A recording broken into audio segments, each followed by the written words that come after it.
ಬಿಸಿಲಲ್ಲಿ ಈ ನಿಶ್ರಾತ್ರಿಯಲ್ಲಿ ನಮ್ಮೆಲ್ಲರಿಗೂ ಪ್ರಯಾಣ ಮಾಡೋದು ಸೂಕ್ತವಲ್ಲ.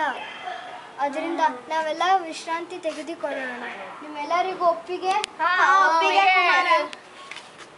ಆದರೆ ಕುಮಾರ, ನಾವೆಲ್ಲರೂ ಮಲಗಿಕೊಂಡರೆ ಈ ನಮ್ಮ ಸರಕುಗಳನ್ನು ಯಾರು ಕಾಯುತ್ತಾರೆ? ಇವೆಲ್ಲ ತುಂಬಾ ಮುಖ್ಯ. ಯಾರು ಎತ್ತಿಕೊಂಡು ಹೋದರೆ ಏನು ಮಾಡೋಣ?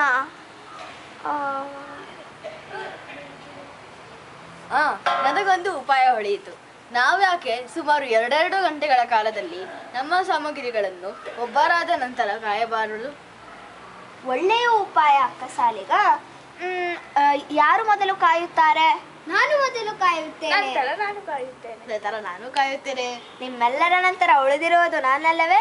ನೀವೆಲ್ಲ ಕಾದ ನಂತರ ಕೊನೆಯಲ್ಲಿ ನಾನು ಕಾಯುತ್ತೇನೆ. ಬನ್ನಿ, ನಾವು 3 ಮಲಗಿಕೊಳ್ಳೋಣ. ಕುಮಾರ, ನಿನ್ನ ಕೆಲಸವನ್ನು ಮುಂದುವರಿಸು.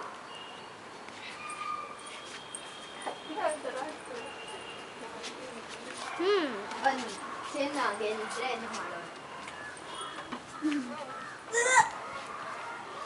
ಈ 2 ಗಂಟೆ ಕಾಲದಲ್ಲಿ ನಾನು ಏನು ಮಾಡಲಿ? ನಾನು ಹೀಗೆ ಇದ್ದರೆ ನನಗೆ ನಿದ್ರೆ ಬರೋದು ಸಹಜ. ನಾ ಈ ಕಲ್ಲನ್ನ ಒಂದು ಸುಂದರವಾದ ಶಿಲೆಯನ್ನು ರೂಪಿಸುತ್ತೇನೆ.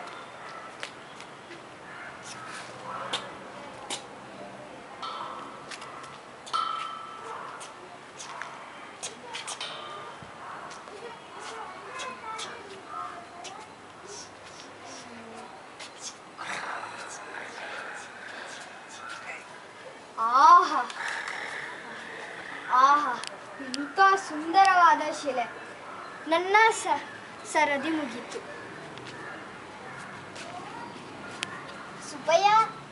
ಸುಬ್ಬಯ್ಯ, ನನ್ನ ಸರದಿ ಮುಗೀತು. ಈಗ ನಿನ್ನದು.